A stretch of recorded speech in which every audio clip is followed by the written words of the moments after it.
Soka la Afrika tumekuwa na namna yetu ambayo tumekuwa tukilisherehekea. Waafrika kuna namna ambavyo tunajitokeza viwanjani. Ni kama kuna baadhi ya mataifa ya Afrika mpira wa miguu sio stori zao, lakini mataifa kama Tanzania, Misri, Morocco, Algeria ni mataifa ambayo yameshajipambanua kwenye mpira wa Afrika. Wao wanaupenda mpira na wanajitokeza kwa wingi viwanjani. Kwenye michezo 12 ya awali iliyofanyika kwenye mashindano ya haya yanayoendelea ya AFCON, zaidi ya watazamaji 200,000 wamejitokeza. Tunaenda kuangalia ukubwa wa mashindano na idadi ya mashabiki waliojitokeza, vinaendana au kuna utofauti?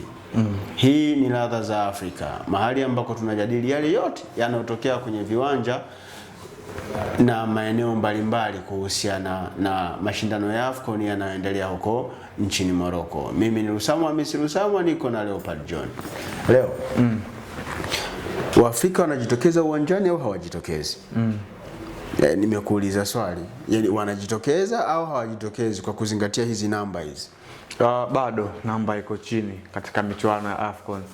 Kwenye mechi 12 ambazo nimeona, unakuta attendance ya mchezo kwa ujumla unaweza kukuta 8,000, 11,000, 10,000. Bado hakuna ule mwamko wa mashabiki kuweza kuingia uwanjani. Ukitoa ile mechi ya Morocco dhidi ya Komoro ambapo mwenyeji alikuwa anacheza, kulikuwa na mashabiki takriban 60,000 katika uwanja ambao unaingiza mashabiki 65,000 kwa maana Prince Moulay Abdelrahman Stadium. Bado haikuwa full house, unaona. The same mchezo ambao mwingine ambao ulichukua ambao uliteka attention kubwa ya mashabiki ni Misri dhidi ya Zimbabwe. Takriban mashabiki 40,000 na walikuwepo katika ule mchezo. Lakini bado unaona katika hivyo viwanja vilikuwa vina spaces ambazo zimebakia. Kwa hiyo unakuja kuangalia katika michuano ya AFCON ya nyuma kuanzia miaka ya 80 mpaka kufikia miaka ya 2010 hapa, viwanja vilikuwa vinajaa. Yaani ukijaribu kuangalia attendance, kwa maana bado zipo kwenye records, unakuta kwenye mchezo mmoja mashabiki wanaweza wakaingia 30,000, 50,000. Yaani unaona kabisa kulikuwa kuna ule muitikio. Hata ukiangalia kwenye ile AFCON ya mwaka 1957 ambayo ndio ilikuwa AFCON ya kwanza, zilipigwa mechi 2 tu, lakini mahudhurio yalikuwa ni makubwa. Unakuta attendance mpaka watu 60,000, 40,000 na kwenye mchezo mmoja. Lakini safari hii unaona watu wamekuwa kwenda kiwanjani imekuwa ni ngumu. Labda pengine nawaza huenda ikawa pia teknolojia napo pia imekuwa, watu wengi wamekuwa wakitazama pia kupitia mitandao, pia wanatazama kupitia television, wanatazama pia kupitia sehemu nyingine zozote tofauti na kwenda uwanjani, ili mradi iwe rahisi kwamba mtu huko anafuatilia AFCON lakini pia anafanya mambo yake. Maana ukitoka kwenda uwanjani kwa sehemu kuna shughuli zako ama shughuli fulani itasimama, ili mradi uende kiwanjani. Lakini by the way bado katika upande wa mashabiki namba zimekuwa chache, maana kwenye michuano mikubwa ya bara ni lazima mashabiki walikuwa wengi. Just imagine tu Tanzania tumepeleka mashabiki wangapi kule nchini Misri, tuna nchini Morocco. Inawezekana geographical position ya Morocco ni sababu kwamba baadhi ya mataifa, kwa maana ya mashabiki wa mataifa mengine, wameshindwa kufika Morocco kutokana na umbali ambako mashindano yanakufanyika. Of course, kwa sababu unaona mataifa ambayo yapo karibu wamekuwa wana namba nzuri katika eneo moja ama jingine na kuweza kuingiza mashabiki. Ndio maana umeona Misri namba zilikuwa kubwa kiwanjani kwenye mechi yake dhidi ya Zimbabwe. Lakini unaona Morocco wenyewe pia ni wenyeji. Kwa hiyo wale wote ambao wamekuwa wanatokea labda nchi zao ziko mbali, wamekuwa wanashindwa kuweza kupata hiyo kushuhudia michuano live, kwa maana wakiwa kiwanjani, na wamekuwa wanaishia kupitia television. Sisi kama Taifa Stars tumekwenda kule na mashabiki takriban hata sasa kama wanafika 30 au 100, kwa maana tumekuwa tukidepend kwamba kuna Watanzania ambao wanaishi kule nchini Morocco, hao ndio watakuwa supporters wetu.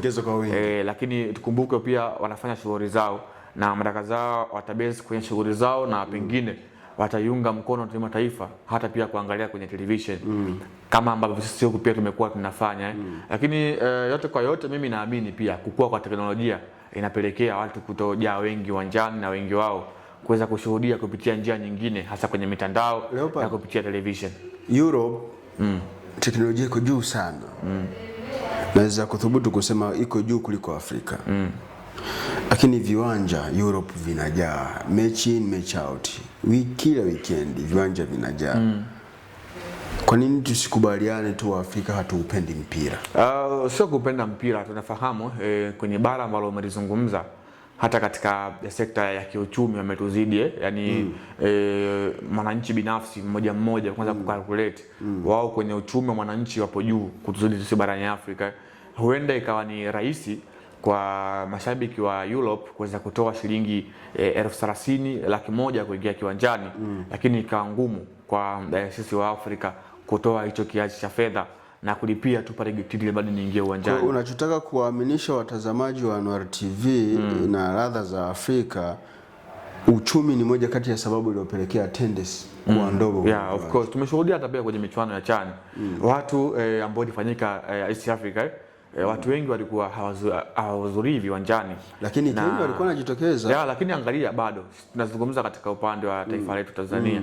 Yaani viingilio walikuwa wameweka shilingi 2,000. Yani hiyo 2,000 tu watu walikuwa the highest I think ilikuwa 30,000 kwenye mechi za timu ya taifa. 2,000. Kwa hiyo unaona yani mtu 2,000 inamshinda ndio akatoa shilingi 30,000 aingie uwanjani. Wanakuja kuona kwenye mchezo dhidi ya Morocco ule wa robo finali kwenye mchuano wa CHAN, nilikuwa kiwanjani. Ile mechi serikali ya Jamhuri ya Muungano wa Tanzania walitoa ofa kwamba kuna baadhi wataingia bure, kwamba kuna tiketi za bure. Uwanja ulijaa, yani mpaka katika stages mageti yote yakafunguliwa. Mpaka mechi inaenda half time uwanja umejaa wote wa Benjamin Mkapa, mashabiki zaidi ya 60,000, yani kwa maana 62,000. Kwa hiyo unakuja kuangalia sometimes teknolojia pia imechangia, lakini pia ule tunasema kwamba ni ukata na hali za maisha za Waafrika wengi tumekuwa hatuwezi kumudu gharama za kuingia kiwanjani. Kitu gani ambacho CAF wanaweza wakafanya ili kuongeza mahudhurio viwanjani kwenye mashindano haya? Kwanza ni kusete viingilio ambavyo ni rafiki kwa sehemu moja ama nyingine kwenye hii michuano. Tunafahamu hakuna mtu ambaye yani mtu ambaye anapenda soka ambaye hapendi kwenda kuweka rekodi ya kutazama michuano ya AFCON. Mimi mwenyewe wakati CHAN inafanyika Tanzania nilikuwa na shauku ya kwenda kushuhudia mchezo wa CHAN ambao ni rekodi. Mashindano tofauti na mechi ambazo zilikuwa zinahusisha Taifa Stars. Yeah, of course, yani kwenye CHAN ni michezo mingapi wewe ulihudhuria? Nilihudhuria mchezo ulikuwa sikumbuki, lakini nilishawahi kuhudhuria mchezo ambao haukuwa wa Tanzania. Nikashuhudia, lakini kulikuwa hakuna watu kabisa kiwanjani. Lakini mechi za Tanzania ndo nimehudhuria takriban 3 hivi, ya Madagascar, ya Central Africa na robo finali dhidi ya Morocco. Kwa hiyo CAF ama shirikisho la soka barani Afrika, kitu ambacho wanabidi wakifanye ili mradi kuongeza namba za attendance kiwanjani. Unajua kwanza ambacho kinafanya watu waweze kwenda kiwanjani ni aina ya mechi. Just imagine wanakutana Senegal kati ya Morocco, hapo tunategemea uwanja kuweza kujaa kwa sehemu moja ama nyingine, kwa maana inahusisha mataifa ambayo kwa sehemu ni makubwa hata kwenye levels, lakini pia kwenye historia ya haya mashindano. Kwa hiyo kutakuwa kuna ushindani, lakini by the way tumeona mchezo wa Botswana dhidi ya Senegal ndio walikuwa wengi kiwanjani mashabiki wake, lakini Botswana walikuwepo lakini kwa namba chache sana. Kwa hiyo CAF watabidi wakifanye kwanza ni kuweka tiketi ambazo zinaendana na bei ya Mwafrika halisi ambaye anaweza kumudu kwa sehemu moja ama nyingine, lakini pia kuwezesha ile miundombinu ya mtu kuweza kuingia kiwanjani. Tunajua CAF kwenye hii michuano safari hii wameweka ni michuano ya luxury sana. Kuna baadhi ya vitu ambavyo walivizuia kuelekea hii michuano. Trumpeti tumekuwa hatuzishuhudii safari hii kwenye michuano. South Africa walicheza pasipokuwa na vuvuzela ambao ndio taratibu wao mkubwa. Sasa tumeona kwenye zile fataki rights hazipo safari hii. Filimbi though wameziruhusu, lakini bado tunazisikia kiwanjani, lakini nazo pia kwenye zile objects ambazo walikuwa wameziweka pale kutolewa, nayo pia ilikuwa ni moja wao. Kwa hiyo kwanza ni kupunguza bei ya viingilio, lakini pia kuweka miundombinu rafiki katika kuwezesha watu kuweza kuingia kiwanjani. Unadhani Morocco wamejiandaa vya kutosha kwa kiwango ambacho wanaweza wakawafanya raia wao wakawa wanajitokeza kwenye mechi hata zile ambazo sio za Morocco, alimradi tu kukava lile ombwe la kukosekana kwa mashabiki uwanjani? Of course inawezekana, kwa sababu pia Morocco kuna wapenzi wa soka Kuna wale ambao hawapendi tu national team, yani wanapenda mpira kwa ujumla, wanaopenda mpira mzuri. Mtu akiwa yuko weekend and then hana mtoko wake ni kwenye soka.